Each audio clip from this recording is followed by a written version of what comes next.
एक ही वीडियो के माध्यम से हम संपूर्ण संधि प्रकरण है इसको समझेंगे। जो नए साथी है वो चैनल को सब्सक्राइब कर लें और एक बार सभी मित्र वीडियो को लाइक और शेयर कर दें। संधि सम प्लस दा प्लस की, यहां पर सम क्या है आपका उपसर्ग है, दा क्या है धातु है, की क्या है प्रत्यय है। मतलब जो संधि शब्द बना है ये सम उपसर्ग से, दा धातु से और की प्रत्यय से बना हुआ है। सीधा क्वेश्चन आ सकता है संधि के अंदर कौन सी धातु है, दा धातु है, याद रखना है दोस्तों। कौन सा उपसर्ग है सम है, कौन सा प्रत्यय है की प्रत्यय है दोस्तों। आगे देखते हैं संधि की परिभाषाएं। दो परिभाषाएं हैं दोस्तों संधि की। पहली परिभाषा वर्ण संधानम संधि, वर्णों के मेल को या उनसे होने वाले विकार को संधि कहते हैं। जब दो या दो से अधिक वर्ण आपस में मिलते हैं तो उसको क्या कहा जाता है, वहां पर जब वो मिलेंगे तो विकार उत्पन्न होगा और विकार को ही संधि कहते हैं। अगर विकार उत्पन्न नहीं होता है तो उसको संधि नहीं संयोग कहा जाता है मित्रों, यह भी आपको याद रखना है। दूसरी परिभाषा है मित्रों वो है पाणिनि के अनुसार। पाणिनि परिभाषा क्या है, प्रह सन्निकर्ष है संहिता, वर्णों की अत्यधिक निकटता को संहिता यानी संधि कहते हैं। वर्णों की अत्यधिक निकटता को संहिता, संहिता को ही पाणिनि ने क्या कहा है संधि का है, तो संहिता को ही क्या कहते हैं मित्रों संधि कहते हैं। आगे चलते हैं दोस्तों, बात करते हैं हम संधि के प्रकारों की। तो संधि दोस्तों संस्कृत के अंदर तीन प्रकार की होती है, जिस प्रकार हिंदी के अंदर हमने पढ़ा था अच संधि, हल संधि और विसर्ग संधि। अच संधि यानी स्वर संधि, हल संधि यानी व्यंजन संधि और विसर्ग संधि। जिस प्रकार हिंदी में हम संधि पढ़ते हैं उसी प्रकार संस्कृत में भी यह संधि तीन प्रकार की होती है। अब दोस्तों तीनों के बारे में हम एक एक के बारे में विस्तृत अध्ययन करेंगे। सबसे पहले हम देखेंगे अच संधि यानी स्वर संधि। दोस्तों स्वर संधि किसको कहा जाता है, यह चीज आपको ध्यान होनी चाहिए। जहां पर स्वर का स्वर से मेल हो, स्वर का स्वर से मेल हो, वहां पर कौन सी संधि होती है, स्वर संधि होती है। स्वरों के मध्य मेल होने से उत्पन्न विकार स्वर संधि कहलाता है। मतलब जहां पर स्वर का स्वर से, जहां पर स्वर का स्वर से मेल हो वहां पर स्वर संधि होगी दोस्तों। जैसे हम देख सकते हैं एक प्लस एक, मित्रों यहां पे देखिए क के अंदर क्या है क प्लस ए और यहां पे ए आ रहा है, तो ए प्लस ए ये दोनों क्या है आपके स्वर है, दोनों मिलेंगे ए बन जाएगा, एक एक बन जाएगा, तो ये क्या है आपका स्वर संधि है दोस्तों। अब बात करते हैं हम संस्कृत में। तो संस्कृत के अंदर स्वर संधि के लगभग 8 भेद माने गए हैं दोस्तों। 8 भेद है, इनके बारे में हम विस्तृत अध्ययन करेंगे और ध्यान से देखते जाइए, क्वेश्चन आपका यहीं से आने वाला है। यण संधि, पहला जो हमारा स्वर संधि का भेद है वो है यण संधि। अब मित्रों यहां पे सूत्र लिखा हुआ है, क्या सूत्र को याद करना है? हाँ मित्रों सूत्र को याद करना है, क्योंकि एग्जाम के अंदर सीधा पूछा जा सकता है कि जैसे ये दे दिया आपको इको यणची किस संधि का सूत्र है, तो सीधा पूछा जा सकता है, तो सूत्रों को आपको जरूर याद करना है। यण संधि का सूत्र क्या होता है, इको यणची दोस्तों। अब होता क्या है, बात हमने पहचान की थी कि सर आपने पहचान की बात की थी, तो पहचान भी बताएंगे, आप पहले देख ले। मित्रों यण संधि के अंदर ई उ री री लरी, अगर इनके बाद आपको कोई असमान यानी ई के बाद में ई नहीं आना चाहिए, कोई सा भी दूसरा आ सकता है, ऊ आ सकता है, री आ सकता है, ए आ सकता है, ओ आ सकता है, कुछ भी आ सकता है। ऊ के बाद में भी ऊ नहीं आना चाहिए, बाकी कुछ भी आ सकता है। री के बाद में री नहीं आना चाहिए और कुछ भी आ सकता है। लरी के बाद लरी को छोड़कर कुछ भी आए तो ई है दोस्तों ये तो ये में, ऊ है ये व में, री है जो रे में और लरी है ये ल में बदल जाएंगे। यही संधि है, बहुत ही सिंपल संधि है। ई ऊ री लरी के बाद अगर असमान स्वर आता है तो ई ऊ री लरी ये व रे ले में परिवर्तित हो जाती है दोस्तों, यही यण संधि है। अब बात करते हैं इसके पहचान की, कि जो पहचान है यण संधि की वो क्या होती है। यण संधि में आपको बीच के अंदर आधा अक्षर है वो ये व से जुड़ा हुआ मिलेगा दोस्तों। आधा अक्षर ये और वह तो पूरा रहेगा, लेकिन इनसे पहले आधा अक्षर अगर आपको किसी भी शब्द के बीच में मिलता है तो वहां पर बिना सोचे बिना समझे कौन सी संधि कर देनी है मित्रों, यण संधि कर देनी है। जैसे यहां पे ये के साथ आता तय लगा हुआ है, वे के साथ आधा न लगा हुआ है, ते के साथ आधा लय लगा हुआ है दोस्तों, तो ये चीजें याद रखनी है। ये और वह के साथ आपको आधा अक्षर मिलेगा। यहां पर देखिए प्रति प्लस एकम, प्रति प्लस एकम, इका यहां पे क्या आ रही है ई, यहां बाद में इसका मिलाप किससे हो रहा है एस से, तो ई प्लस ए क्या बन जाएगा दोस्तों ये बन जाएगा। ई का क्या हो जाएगा यहां पे ये हो जाएगा। और देखिए दोस्तों यहां पे प्रत्येकम बन जाएगा। अब मित्रों यहां पे प्रत्येकम ई की मात्रा थी यहां पे ते के, वो किस में बदल गई है ये में बदल गई है। तो तय तो कैसा बचा है हमारा आधा तय बचा है ना, हलंत वाला तय, तो ये तय लग जाएगा। फिर ये आ जाएगा ये के एक की मात्रा लगेगी तो ये बन जाएगा कम, प्रत्येकम। अनु प्लस ए, ऊ के बाद में ए आ रहा है तो ऊ किस में बदलेगा व में, ऊ किस में बदलेगा व में, ये बदल गया। आधा न बचा ये रहा और ये अन्वय बन गया। मातृ प्लस आदेश, मातृ री के बाद में आ रहा है तो जो री है वो किस में बदलेगी, री किस में बदलेगी दोस्तों रे के अंदर। यहां पे देखिए मात्रा देश। लरी प्लस आकार, लरी के बाद में आपको स्वर मिल रहा है, दूसरा स्वर है तो लरी किस में बदल जाएगी लय में। और यहां पे देखिए लकार। आगे चलते हैं दोस्तों, नेक्स्ट है हमारी दूसरी संधि। दूसरी संधि है हमारी स्वर संधि की अयादी संधि। अयादी संधि का जो सूत्र है अचो अवाय, यह आपको सूत्र याद रखना है मित्रों, सीधा सूत्र पूछा जा सकता है। यहां पर आप पहचान भी नहीं पाओगे कि यह कौन सी संधि का सूत्र है। अब अयादी संधि में क्या होता है ये देखते हैं दोस्तों। अयादी संधि में ए आई ओ औ के बाद अगर कोई स्वर आए, ए आई ओ औ के बाद कोई स्वर मिले, वापस देख लो, ए आई ओ औ के बाद अगर आपको कोई भी स्वर मिले तो ए बदल जाएगा आई में, आई बदल जाएगा आई में, ओ औ में, और औ आपका आव में बदल जाएगा। ए आई ओ औ है जो आई आई औ आव में परिवर्तित हो जाएगा दोस्तों। वापस देखिए ए आई ओ औ के बाद स्वर आए तो ए आई ओ औ आई आई औ आव में बदल जाते हैं। अब बात करते हैं पहचान की कि सर हम अयादी संधि को कैसे पहचाने। तो दोस्तों जो भी शब्द होता है उसको आप बोलते हैं। अगर आपको शब्दों में मध्य में आई आई औ आव की ध्वनि मिले, जैसे आपने बोला भविष्य, भविष्य आपको वहां पर मिल जाएगी ध्वनि दोस्तों, भविष्य किसकी मिल रही है औ की। तो इस प्रकार अगर आपको आई आई औ आव की बीच में ध्वनि मिले ना, वहां पर आपको कौन सी कर देनी है अयादी संधि। उदाहरणों में चलते हैं, उदाहरण देखते हैं दोस्तों। पहला उदाहरण आपके सामने है जे प्लस ए के बाद में क्या आ रहा है ए, यानी कि ए आई ओ औ के बाद में स्वर आना चाहिए तो स्वर आ रहा है यहां पे, तो यहां पे क्या होगा दोस्तों, क्या होगा ए आई ओ आव, यहां पे आई हो जाएगा जई, ये देखिए आई बन जाएगा और जे इसमें जोड़ा जाएगा तो जई बन जाएगा। बो प्लस इससे, बो प्लस इससे ओ के बाद में क्या आ रहा है ई आ रही है मित्रों, एक के ओ के बाद में ई, तो ये किस में बदल जाएगी औ में। और यहां पे देखिए भविष्य, ई की मात्रा किसके साथ लगेगी वह के साथ लगेगी, तो यहां पे भविष्य बन गया। विनय प्लस अक, विनय आई के साथ, आई के साथ क्या आ रहा है ए, तो क्या बनेगा आई। और यहां पे देखिए आ तो मिल गया नाम में और ये लिखा हुआ है विनायक। यहां पे देखिए दोस्तों नीचे है हमारी भो प्लस अना, भो प्लस अना, तो यहां पे औ के साथ ए आ रहा है तो किस में बदलेगा आव में। और यहां पे देखिए ये जो आपका आ है ना ये तो मिल गया भ में, और बाद में बचा क्या वह, तो वह आ गया और ना बचा तो भावना। यह हो गई अयादी संधि। आगे चलते हैं गुण संधि की ओर। गुण संधि का सूत्र क्या है दोस्तों, आदि गुण है एदे गुण है दोस्तों। यह सूत्र आपको याद रखना है, यहां पे तो गुण लिखा हुआ है तो आप देखते ही पहचान जाओगे मित्रों।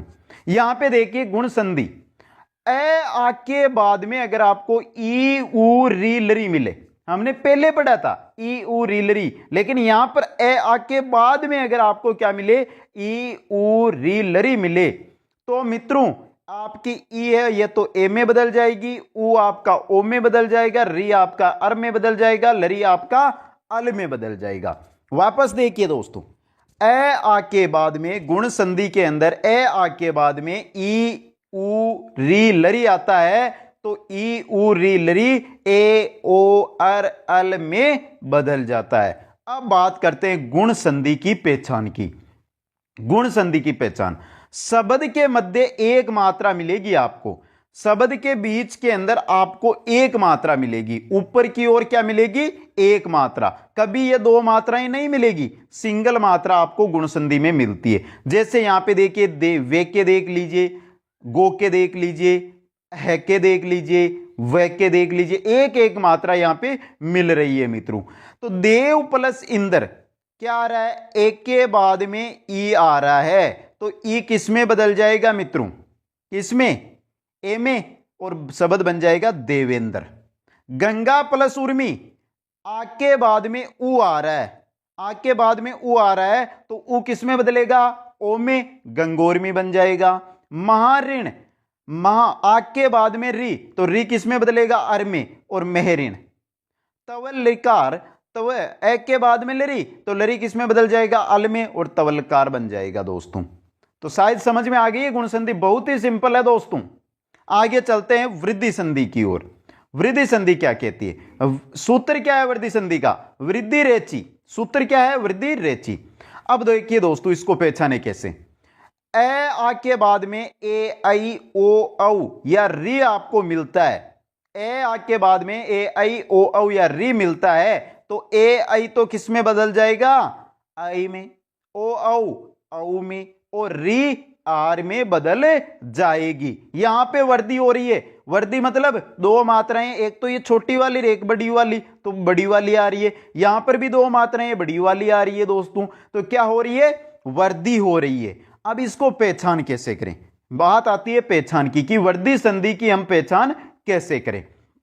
शब्द के मध्य में दो मात्राएं मिलेगी आपको, हमने पहले देखा था गुण संधि में एक मात्रा मिल रही थी। अगर दो मात्राएं मिल रही है ना दोस्तों इस प्रकार, तो आपका क्या होगा, वहां पर कौन सी संधि होगी, वृद्धि संधि। जैसे यहां पे के देख सकते हो, मोके देख सकते हो, खाके देख सकते हो, दीर्घ मात्रा है दोस्तों। अब देखिए दोस्तों, एक प्लस एक के बाद में ए आ रहा है, एक के बाद में ए आ रहा है, तो क्या हो जाएगा, ए, और एक एक बन गया। परम प्लस ओज, एक के बाद में ओ आ रहा है, एक के बाद में ओ आ रहा है, तो औ बन जाएगा परमौज। सुक प्लस रित, यहां पे एक के बाद में री आ रहा है, तो क्या बन जाएगा, आर, सुकार्त। यहां पे देखिए आ और ये रहे आपका। तो वर्दी संधि शायद आशा करता हूं समझ में आ गई। आगे चलते हैं, पांचवी संधि है दीर्घ संधि। बहुत सिंपल है, सूत्र देखिए, अक है, स्वर्ण है, दीर्घ है। अब दोस्तों सूत्र तो आपको याद करना है, यहां पे तो क्या करना है, नीचे देखिए, ए ई उ री लरी के बाद में ए ई उ री लरी आता है, मतलब एक के बाद में ए, ई के बाद में ई, उ के बाद में उ, री के बाद में री, लरी के बाद में लरी, तो क्या होता है, ए प्लस ए मिलेगा तो आ बन जाएगा, ई प्लस ई मिलेगा तो दीर्घ ई बन जाएगा, उ प्लस उ मिलेगा तो दीर्घ उ बन जाएगा, री प्लस री मिलेगा तो दीर्घ री बन जाएगा, लरी प्लस लरी मिलेगा तो लरी बन जाएगा दोस्तों। ए आ ई उ री लरी के बाद में ए ई उ री लरी आता है, तो आ ई उ री लरी बन जाता है दोस्तों। अब यहां पे इसकी पहचान क्या है, तो पहचान में चलते हैं, जहां पर शब्द में दीर्घ मात्रा दिखाई दे। देखिए यहां पे सब के अंदर आपको दीर्घ दिखाई दे रही है, मतलब बड़ी मात्रा दिखाई दे रही है, बड़ी मात्रा। अब बात कर लेंगे कि सर एक की कौन सी बड़ी मात्रा होती है, तो ए और आ में क्या होती है, दो मात्राएं, तो ये क्या हो जाएगा, आपकी दीर्घ मात्रा हो जाएगी दोस्तों। अब उदाहरणों को देखिए मित्रों, कार्य प्लस आले, कार्य प्लस आले, यहां पे आपको क्या मिल रहा है, कार्य ए मिल रहा है और बाद में आ, ए प्लस आ जब मिलेंगे तो किसका होगा, आ का, और बन जाएगा कार्यालय। हरि प्लस ईस, हरि यहां पे तो अश्व ई आ रही है, लेकिन यहां पे दीर्घी, जब दोनों ई मिलेगी तो दीर्घी होगी और शब्द बन जाएगा हरीश। बानु प्लस उदय, बानु के अंदर उ, आगे भी उ मिलेंगे तो दीर्घ उ बन जाएगा भानुदे। पितृ प्लस ऋणम, री के बाद में री के बाद में री, तो दीर्घ री बन जाएगी पितृणम। तो साहित्य का आपको सभी को यह संधि है जो दीर्घ संधि है वो समझ में आ गई है। आगे चलते हैं दोस्तों पररूप संधि की ओर। बहुत ही सिंपल है, पररूप और पूर्व रूप संधियां हैं, सेम संधियां, आपको याद क्या करनी है। पररूप में क्या होगा मित्रों, ए के बाद में ए ओ आएगा, अब दोस्तों पहले ए आना चाहिए यहां पे, बाद में ए और ओ आना चाहिए। तो ऐसा होता है, तो सेम है जैसे के जैसे ही आपको लिखना है दोस्तों। जैसे ए है तो ए ही रहेगा, ओ है तो ओ ही रहेगा। ऐसा उपसर्ग जिसके अंत में ए हो, बाद में ए ओ हो, तो यानी कि जो ए मिलेगा ना आपने, ये पहले वाला, इसके साथ हमेशा आपको उपसर्ग ही मिलेगा। यहां पर उपसर्ग ही मिलेगा और उपसर्ग के अंत में ए होगा, वहां पर ही पररूप संधि होगी दोस्तों। नीचे उदाहरणों से देखते हैं दोस्तों। उदाहरणों में देखिए यहां पे दोस्तों, उप प्लस एलियति, यहां पे प के अंदर क्या है मित्रों, ए है, आगे ए आ रहा है, तो ए के बाद में ए आ रहा है, तो क्या हो जाएगा दोस्तों, सेम हो जाएगा, एक की मात्रा पेक पे लग जाएगी, उपेलियति बन जाएगा। प्र प्लस ओस्ती, यहां पे प्र उपसर्ग है, उपसर्ग के अंदर ए है और बाद में ओ आ रहा है, तो सेम आ जाएगा और ओ की मात्रा किसके लग जाएगी, प्र के लग जाएगी और यहां पे बन जाएगा प्रोस्ती दोस्तों। अब दोस्तों यहां पे पररूप संधि के कुछ अपवाद है दो, जो देख लेते हैं। औ प्लस एति, सेम यही रूल काम कर रहा है। उप प्लस एदते, यहां पर भी दोनों उपसर्ग है, ए आ रहा है, आगे भी ए आ रहा है, लेकिन दोस्तों यहां पे वृद्धि संधि होती है, अवेति उपदेते। यहां पे कौन सी संधि होती है दोस्तों, वृद्धि संधि होती है। तो इसका आपको याद रखना है, यह अपवाद है दोस्तों पररूप संधि के। आगे चलते हैं पूर्व रूप संधि। पररूप संधि में हमने क्या पढ़ा था कि ए है जो पहले आ रहा था, हमारा कहां पे आ रहा था, पहले, लेकिन यहां पे ए बाद में आ रहा है और पहले क्या आ रहा है, ए और ओ आ रहा है। तो यहां पे क्या होगा मित्रों, यहां पे अगर ए ओ के बाद में ए आता है तो ए है जो आपका अवग्रह में बदल जाएगा। यह चिन्ह किसका होता है मित्रों, अवग्रह का चिन्ह होता है। जैसे देखते हैं उदाहरणों के द्वारा इसको हम दोस्तों। उदाहरणों में चलिए दोस्तों, ते प्लस अपी, ए के बाद में ए आ रहा है ना मित्रों, तो जो आपका ए है ये किस में बदल जाएगा, अवग्रह के अंदर बदल गया है यहां पे देखिए, और ते और बाकी पी सेम रहेगा, ए अवग्रह में बदल जाएगा। विष्णु प्लस अत्रय, ओ के बाद में ए, तो ए अवग्रह में बदल जाएगा, विष्णु त्रय दोस्तों। यह है आपकी पूर्व रूप। आगे चलते हैं दोस्तों प्रकृति भाव संधि की ओर। प्रकृति भाव किसको कहते हैं, जहां पर संधि ना होना उसको ही प्रकृति भाव कहते हैं। संधि का न होना या संधि का अभाव ही प्रकृति भाव है दोस्तों। कैसे, यहां पे देखिए, हरि प्लस एतो, हरि प्लस एतो देखिए दोस्तों, तो हरि प्लस एतो, हरि एतो, यहां पे कोई संधि नहीं हो रही है, संयोग हो रहा है दोस्तों। विष्णु प्लस इति, विष्णु इति, तो यहां पर जो हो रहा है ये क्या है, आपका प्रकृति भाव संधि है दोस्तों। अब आगे चलते हैं संधि के दूसरे प्रकार में, हल संधि, जिसको हम व्यंजन संधि के नाम से भी जानते हैं। व्यंजन संधि में होता क्या है, व्यंजन का मिलाप होता है स्वर या व्यंजन से। इतनी देर हम स्वर संधि पढ़ रहे थे तो वहां पर स्वर का स्वर से मिलाप हो रहा था, यहां पे व्यंजन का मिलाप होगा। व्यंजन का मिलाप स्वर से भी हो सकता है और व्यंजन से भी हो सकता है। अब चलते हैं व्यंजन के प्रकारों की ओर। पहला व्यंजन की जो पहला भेद है वो है शचुत्व संधि। शचुत्व संधि, इस्तो शचुना शचु, इस्तो शचुना शचु, बहुत सिंपल है, याद रखनी पड़ेगी। क्या याद रखना है, ये देखिए दोस्तों, स और तय वर्ग, तय थे दे दे न के बाद में अगर श और च वर्ग आता है, स और तय वर्ग के बाद में स और च वर्ग आता है, तो जो स और तय वर्ग है ना आपका, ये स और च वर्ग में बदल जाएगा। वापस समझिए, स और तय वर्ग के बाद स और च वर्ग आता है, तो जो स और तय वर्ग है ना आपका, ये पूरा का पूरा चेंज हो जाएगा स और च वर्ग के अंदर। यही संधि है शचुत्व संधि। अब उदाहरणों में देखते हैं कैसे होता है ये। यहां पे देखिए पहला उदाहरण, कस प्लस चित्त, यहां पे स आ रहा है, बाद में च आ रहा है, तो स किस में बदल जाएगा, स में, कश्चित। उद प्लस जीवन, यहां पे तय थे दे, यानी तय वर्ग आ रहा है और बाद में क्या आ रहा है, च वर्ग आ रहा है, ज आ रहा है, तो दे किस में बदल जाएगा मित्रों, इसके अंदर। और यहां पे ज है तो ज के अनुसार ही प्रयुक्त होगा। अगर जो यहां पे वर्ण लगा हुआ है ना, इसी के अनुसार ये भी उसी वर्ण में बदलेगा। यहां पे देखिए उज्जीवनम बन गया दोस्तों। किरियत प्लस चीरम, तय वर्ग आ रहा है, बाद में च वर्ग आ रहा है, तो तय किस में बदल जाएगा, च में, किरियत चीरम बन गया दोस्तों। तपश्चर्या, स के बाद में च वर्ग, तो स किस में बदल जाएगा आपका, स में, तो तपश्चर्या दोस्तों। आ गया सभी को समझ में दोस्तों। आगे चलते हैं ष्टुत्व संधि की ओर। ष्टुत्व संधि बहुत ही सिंपल है दोस्तों। देखिए ष्टुत्व संधि के अंदर सूत्र क्या होता है, इष्टु ना इष्टु, इष्टु ना इष्टु। इसमें क्या है दोस्तों, जिस प्रकार वहां पर हम देख रहे थे पूर्व संधि के अंदर कि स और तैवरक के बाद में वहां पे आ रहा था स और चैवरक, यहां पे आएगा स और टैवरक दोस्तों।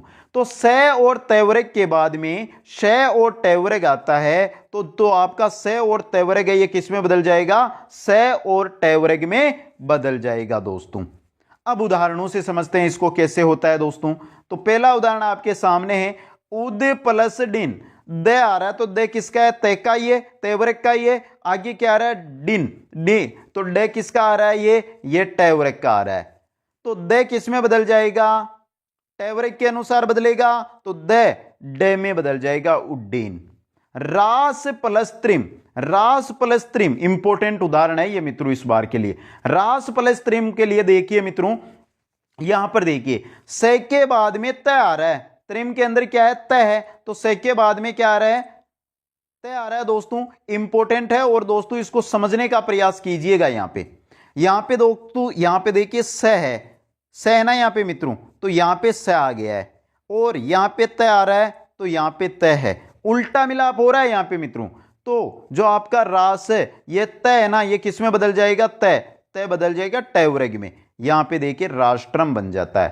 तत् प्लस टीका, तत् प्लस टीका, तय के बाद में क्या आ रहा है, ट आ रहा है, तो तय किस में बदल जाएगा, ट में, तट्टिका। कृष प्लस न, कृष से के बाद में न आ रहा है, से के बाद में क्या आ रहा है, न आ रहा है। तो दोस्तों न तो हो गया आपके तैवरक का, श हो गया इसका, दोनों का मिलाप होगा, शब्द बनेगा कृष्ण। यहां पे मित्रों आपको ध्यान रखना है, जो न है ये किस में बदल गया है, हण के अंदर। ये चीज इंपॉर्टेंट है मित्रों। आगे चलते हैं दोस्तों नेक्स्ट संधि की ओर। नेक्स्ट हमारी संधि है जसत्व संधि। सूत्र क्या होता है इसका, जलाम जसो अंते। सूत्र क्या होता है, जलाम जसो अंते। सिंपल है, एक बार समझोगे आ जाएगी ये। तो देखिए अगर किसी भी वर्ग का पहला दूसरा तीसरा चौथा ये तो वर्ण आए और साथ में स हो, उसके बाद अगर तीसरा चौथा पांचवा वर्ण आए, स्वर आए या ये व र ल आए, तो जो आपके ये है ना, ये सभी के सभी अपने वर्ग के तीसरे वर्ण में बदल जाएंगे। वापस देखिए मित्रों, पहला दूसरा तीसरा चौथा वर्ण स आता है और उसके बाद तीसरा चौथा पांचवा वर्ण स्वर, कोई सा भी स्वर आ सकता है, ये व र ल है आए, तो जो आपके पहला दूसरा तीसरा चौथा वर्ण स है ये वर्ग के तीसरे वर्ण में बदल जाएंगे दोस्तों। अब दोस्तों यहां पे उदाहरणों से इसको समझने का प्रयास करते हैं मित्रों। पहला उदाहरण, सट प्लस आनन। ट के बाद में ए आ रहा है, स्वर आ रहा है, तो ट किस में बदल जाएगा, तीसरे वर्ण में। ट का तीसरा होता है ड, सडानन बन गया दोस्तों। आगे चलती है दोस्तों, आगे देखिए दिक प्लस अम्बरम। के बाद में ए आ रहा है तो क ग में बदल जाएगा, दिगंबर बन गया दोस्तों। दिक प्लस गज, यहां पे देखिए दोस्तों के बाद में पहला दूसरा तीसरा चौथा वर्ण के बाद में पहला दूसरा तीसरा वर्ण आना चाहिए, यहां पे तीसरा वर्ण आ रहा है मित्रों गज में, तो क किस में बदल जाएगा, ग में बदल जाएगा, दिग्गज बन जाएगा। अच प्लस अंत, च के बाद में ए आ रहा है तो च किस में बदल जाएगा, ज में, अजंत। आगे जसत्व संधि सभी को समझ में दोस्तों। अब दोस्तों इसी का एक और, सॉरी जसत्व संधि इसी का एक और है, जो और देखिए दोस्तों, जलाम जसह जसी। इसके अंदर क्या कहता है, अगर चौथे वर्ण के बाद में चौथा वर्ण आता है, चौथे वर्ण के बाद में चौथा वर्ण अगर आता है तो पहले वाला जो चौथा वर्ण है ना, ये तीसरे वर्ण में बदल जाता है। कोई सा भी हो सकता है दोस्तों, कोई सा भी हो सकता है, जैसे ग भी हो सकता है, झ भी हो सकता है, ढ भी हो सकता है, ध भी हो सकता है और भ भी हो सकता है। तो चौथे वर्ण के बाद में अगर चौथा वर्ण आता है तो पहले वाला चौथा वर्ण है ना, ये तीसरे में बदल जाता है। उदाहरण में देखिए लब प्लस द, ये चौथा वर्ण है और ये भी चौथा वर्ण है, तो ये किस में बदल जाएगा, तीसरे में, तीसरा बनेगा इसका ब और शब्द बन जाएगा लब्ध। युद्ध प्लस धम, यहां पे द और द दोनों चौथे वर्ण है दोस्तों, तो ये तीसरे में बन जाएगा और शब्द बन जाएगा युद्धम दोस्तों। तो शायद ये समझ में आ गई है। आगे चलते चतुर्व संधि की ओर। चतुर्व संधि का सूत्र क्या होता है मित्रों, खरीच है, और एग्जाम में एक बार पूछा भी गया है। खरी चय की संधि का सूत्र है दोस्तों। होती क्या है चतुर्वय संधि? पहला दूसरा तीसरा चौथा वर्ण और साथ में पहला दूसरा वर्ण और स आता है। पहला दूसरा तीसरा चौथा वर्ण के बाद पहला दूसरा वर्ण और स आता है, तो ये आपके जो पहला दूसरा तीसरा चौथा वर्ण है ना, ये अपने प्रथम वर्ण में बदल जाएंगे दोस्तों। यही चतुर्वय संधि है। चलते हैं दोस्तों उदाहरणों की ओर। देखिए उदाहरण यहां पे सद प्लस कार, ये कौन सा है? तीसरा है। ये कौन सा है? पहला है। मतलब तीसरे वर्ण के बाद पहला वर्ण आ रहा है, तो आपका जो तीसरा वर्ण है ना, ये किस में बदल जाएगा? पहले वर्ण में। तो द है, द का पहला जो पहला वर्ण होगा वो क्या होगा? तय होगा। तो ये बन जाएगा सत्कार। विपद प्लस काल, दे के बाद में क्या आ रहा है? सेम ही उदाहरण बन रहा है, तो दे तय में बदल जाएगा विपद काल। उद प्लस तृण, उद प्लस तृण, दे के बाद में तय आ रहा है। आ रहा तो पहला ही वर्ण है ना, पहला या दूसरा वर्ण ही मिलना चाहिए आपको। यहां पे तीसरा वर्ण आ रहा है, तो तीसरा वर्ण आपका पहले वर्ण में बदलेगा और पहला हो जाएगा तय, उत्तीर्ण दोस्तों। यह है चतुर्वय संधि। आगे चलते हैं लत्व संधि की ओर। बहुत सिंपल संधि है लत्व संधि, देखते ही पहचानने वाली संधि है। बीच के अंदर आपको डबल ल मिलेंगे लत्व संधि में दोस्तों। देखिए इसका सूत्र होता है तोरली। इसका मिलाप होता है तय वर्ग के बाद में अगर ल आए, तय वर्ग के बाद में, तय वर्ग के बाद में अगर ल मिलता है, तो तय वर्ग आपका कोई सा भी तय वर्ग के जो पांचों वर्ण है वो ल के अंदर बदल जाएंगे दोस्तों। यही लत्व संधि है। उदाहरणों से समझते हैं इसको। जैसे देखिए यहां पे महत प्लस लाभ है, तय के बाद में ल आ रहा है, तय के बाद में ल आ रहा है, तो तय किस में बदल जाएगा? ल में, मल्ला बन गया। तद प्लस लीन, तय वर्ग का द आ रहा है और बाद में ल आ रहा है, तो ये भी ल में बदल गया और बन गया तल्लीन। आ गया लत्व संधि सभी को समझ में दोस्तों। आगे चलते हैं दोस्तों अनुनासिक संधि की ओर। अनुनासिक संधि बहुत ही इंपॉर्टेंट संधि है दोस्तों, ध्यान देना। यरो अनुनासी के अनुनासिको वहा, यह है इसका सूत्र। यरो अनुनासी के अनुनासिको वहा, अनुनासिक संधि का सूत्र है दोस्तों। अब अनुनासिक संधि में मिलाप कैसे होता है देखिए। कै चे टे ते पे वर्ग, यानी पांचों के पांचों वर्ग, 25 वर्ण हो गए। 25 वर्णों में से कोई सा भी वर्ण हो और उसके बाद उसका मिलाप किससे हो? वर्ग का पांचवां वर्ण, जो वर्ग के पांचवां वर्ण है हड़े ये हणे न में से उनका मिलाप हो, तो क्या होगा दोस्तों? क हड़े में, च हिय में, ट हणे में, त न में और प में बदल जाएगा दोस्तों। जो आपका ये वर्ण है ना, जो क वर्ण है हड़े में, च वर्ण है हिय में, ट वर्ण है हणे में और त वर्ग है न में और प वर्ग है वो में बदल जाएगा। याद रखना है पांचों वर्णों के बाद में अगर उनका मिलाप किससे हो रहा हो? वर्ग के पांचवें वर्ण से हो रहा हो, तो पांचों के पांचों वर्ण अपने पांचवें वर्ण में बदल जाएंगे दोस्तों। उदाहरणों से समझते हैं इसको दोस्तों। यहां पर देखिए पद प्लस नग, दे के बाद में न, यानी कि कौन सा आ रहा है? कौन सा आ रहा है दोस्तों? दे के बाद में न आ रहा है, तो द का अंतिम पांचवां वर्ण कौन सा होगा? न होगा, पनंग बन गया दोस्तों। यहां पे देखिए वाक प्लस नियम, के बाद में क्या आ रहा है? न, पांचवां है, तो क किस में बदल जाएगा? अपने पंचम में, वाग नियम। सट मासा, टे के बाद में मैं आ रहा है, पंचम वर्ण आ रहा है टे के बाद में, तो टे अपने पंचम वर्ण में क्षण मासा में बदल जाएगा। आगे चलते हैं दोस्तों नेक्स्ट संधि की ओर। नेक्स्ट हमारी संधि है अनुस्वार संधि। बहुत सिंपल है, मोहनुस्वार है, यह है इसका सूत्र दोस्तों। अब अनुस्वार संधि में होता क्या है?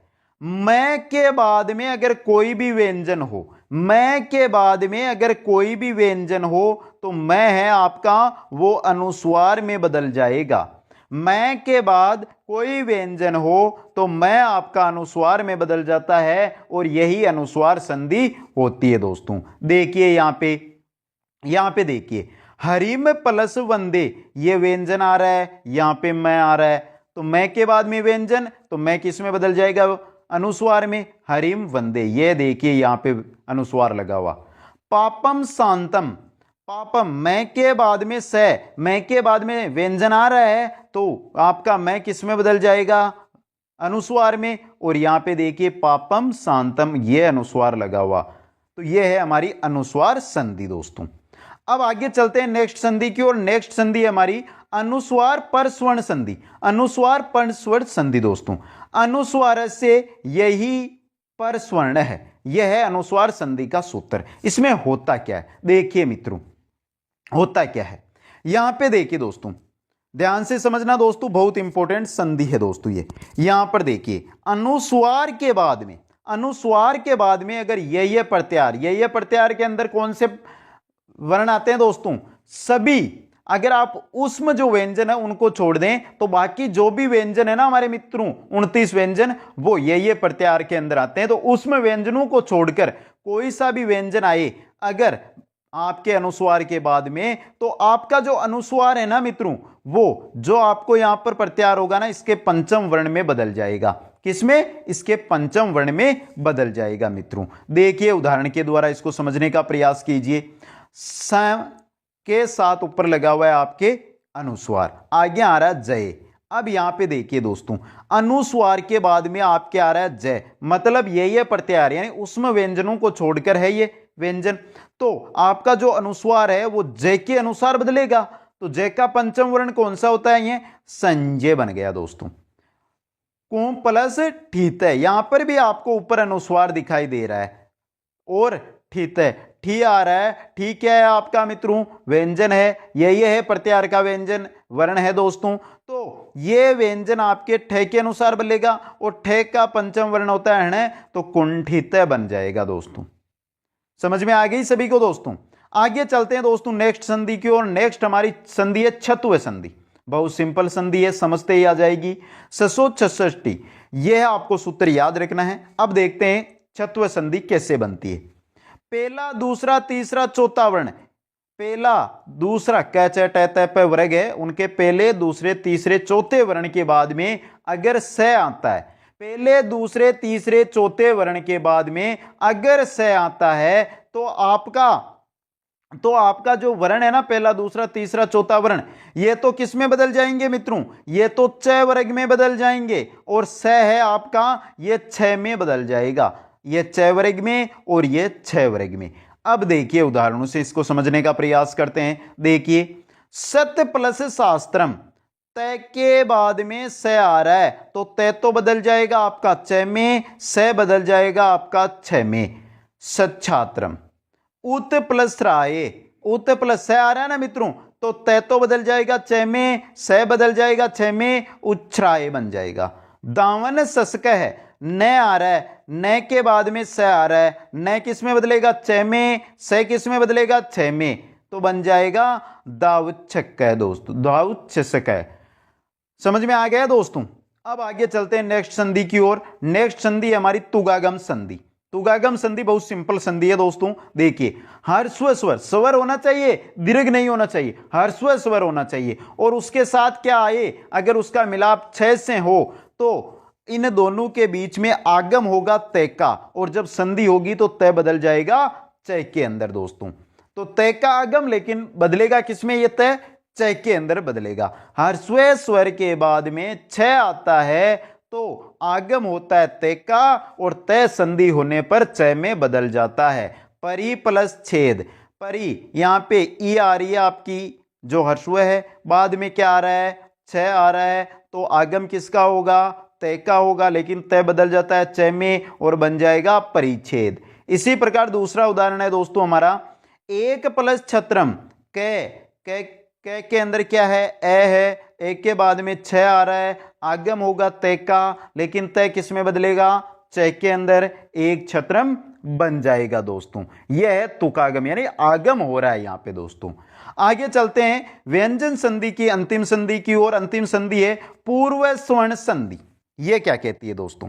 पूर्व स्वर्ण संधि कहती है कि पहला दूसरा तीसरा चौथा वर्ण है, इसके बाद अगर है आए, पहले दूसरे तीसरे चौथे वर्ण के बाद में अगर है आता है तो ये तो बदल जाएंगे अपने तीसरे वर्ण में और है बदल जाएगा चौथे वर्ण में। चौथा वर्ण किसका आएगा? जो पहले व्यंजन है ना दोस्तों, उसी का चौथा वर्ण आएगा यहां पे देखिए वाक प्लस हरि, वाक पहला वर्ण बाद में है आ रहा है तो ये तो किस में बदलेगा? ग के अंदर बदलेगा, और है किस में बदलेगा? इसके ही चौथे में, तो ग में, वागगरी।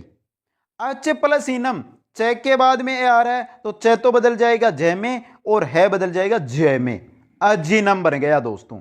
और यहां पर वाघरी और अजीनम भी होता है दोस्तों इनका। यह हो गई हमारी व्यंजन संधि। अब आगे चलते हैं दोस्तों विसर्ग संधि की ओर। विसर्ग संधि को समझने का प्रयास करते हैं।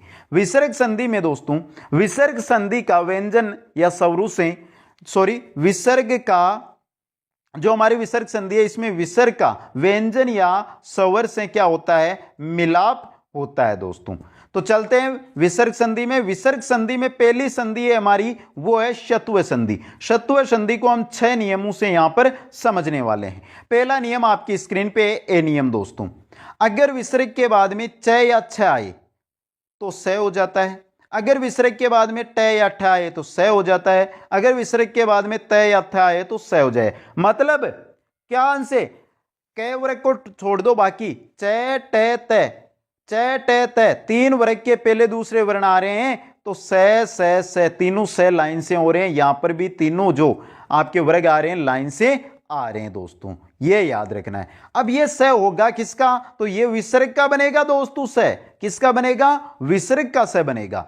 गुरु प्लस च, गुरु यहां पे क्या आ रहा है, विसर्ग आ रहा है, बाद में च आ रहा है तो विसर्ग बदल जाएगा स में गुरुश्च। नाव प्लस तरंती, विसर्ग के बाद में त तो दोस्तों विसर्ग किस में बदल जाएगा, श में, नावस्तरंती। यह है सत्व संधि का पहला। दूसरे नियम की ओर चलते हैं। दूसरा नियम क्या कहता है, अगर विसर्ग के बाद में स आता है, अगर विसर्ग के बाद में स आता है या तो विसर्ग या स लिखना है।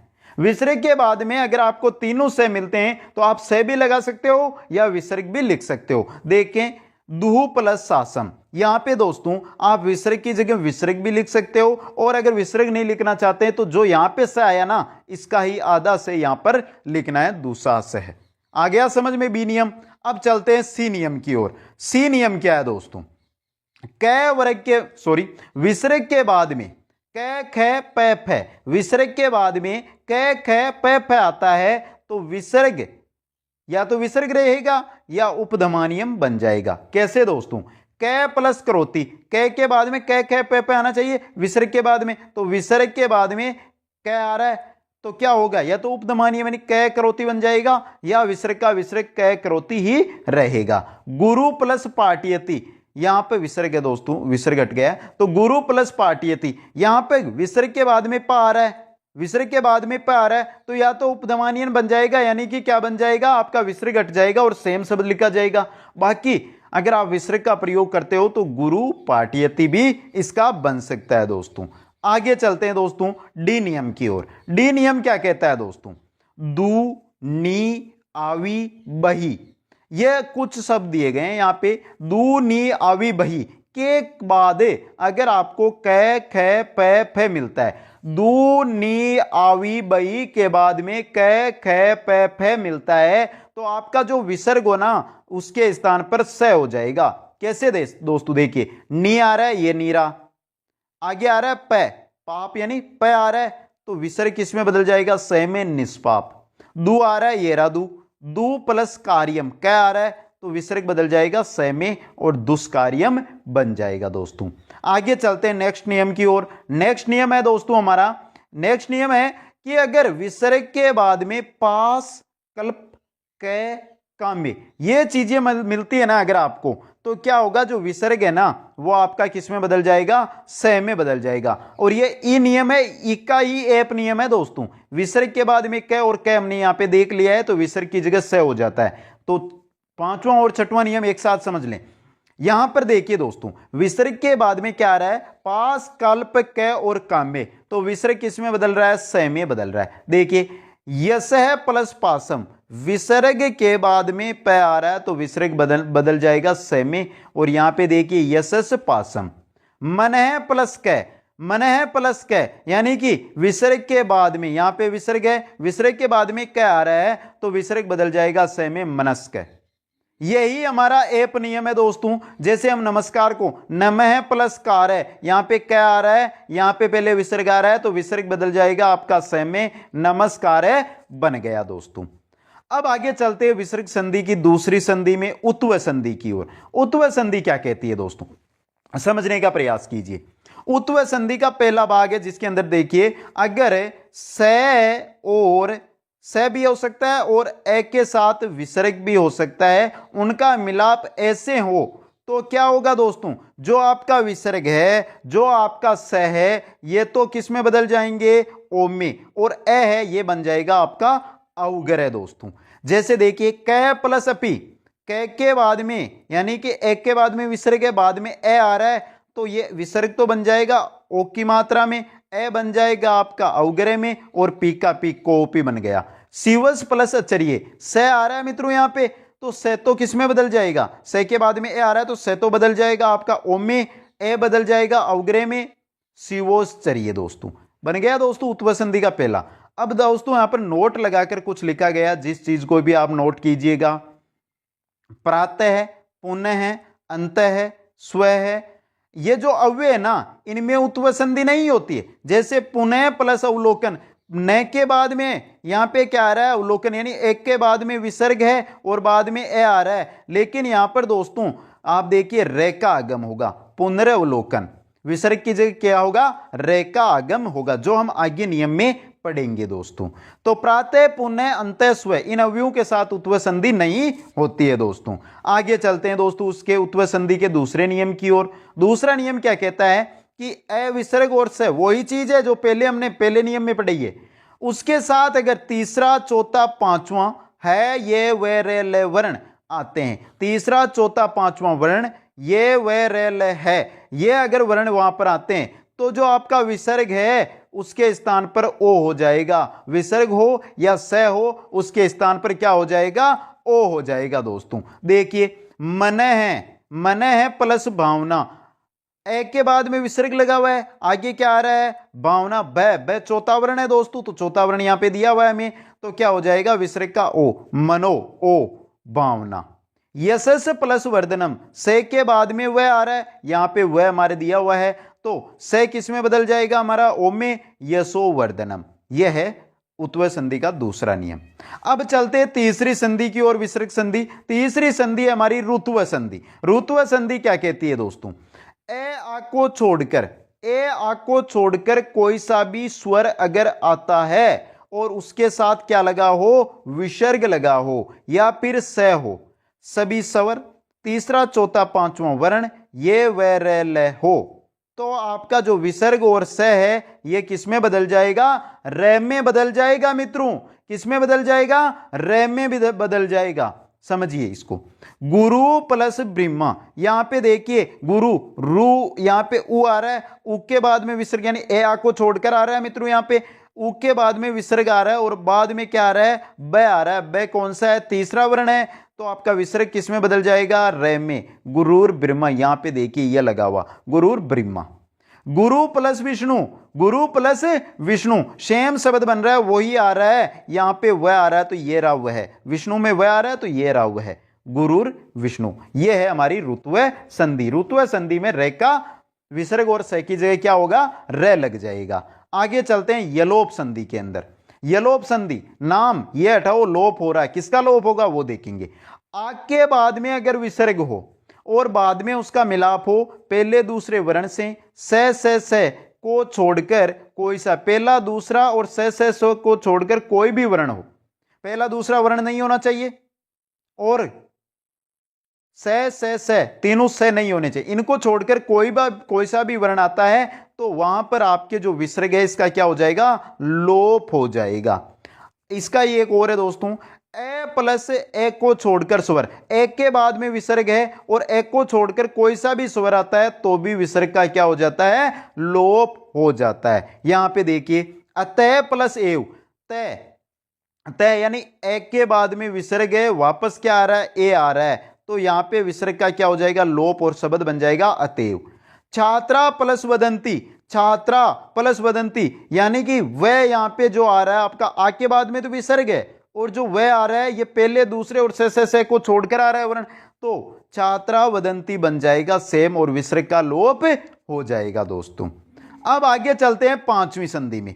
पांचवी संधि है हमारी रलोप संधि। रलोप संधि क्या कहती है दोस्तों? रलोप संधि स र विसर्ग के बाद में अगर र आता है, स र विसर्ग के बाद में अगर र आता है तो स र विसर्ग का लोप हो जाता है दोस्तों। पूर्व में ए ई उ का दीर्घ हो जाता है। जो पूर्व में, इनसे पूर्व जो कुछ होगा उसका क्या हो जाएगा? दीर्घ आदेश हो जाएगा। अगर ए है तो आ, ई है तो दीर्घ ई, उ है तो दीर्घ उ बन जाएगा दोस्तों। जैसे अंतर प्लस राष्ट्रीय, यहां पे देखिए दोस्तों र आ रहा है, यहां पे र है, आगे र आ रहा है, यहां पे र है, तो यहां पे जो आपका र है इसका तो क्या हो गया दोस्तों? लोप हो गया। और जो त है ये बन जाएगा आपका दीर्घ अंतरराष्ट्रीय।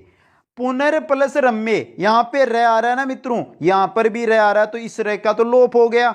न है इसका आपका क्या हो जाएगा? दीर्घ, तो पुनरम्य, ये रलोप संधि है दोस्तों। तो दोस्तों आज के टॉपिक में हमने संधि पढ़ी। एक बार कमेंट करके बता दो दोस्तों ये क्लास आपको कैसी लगी।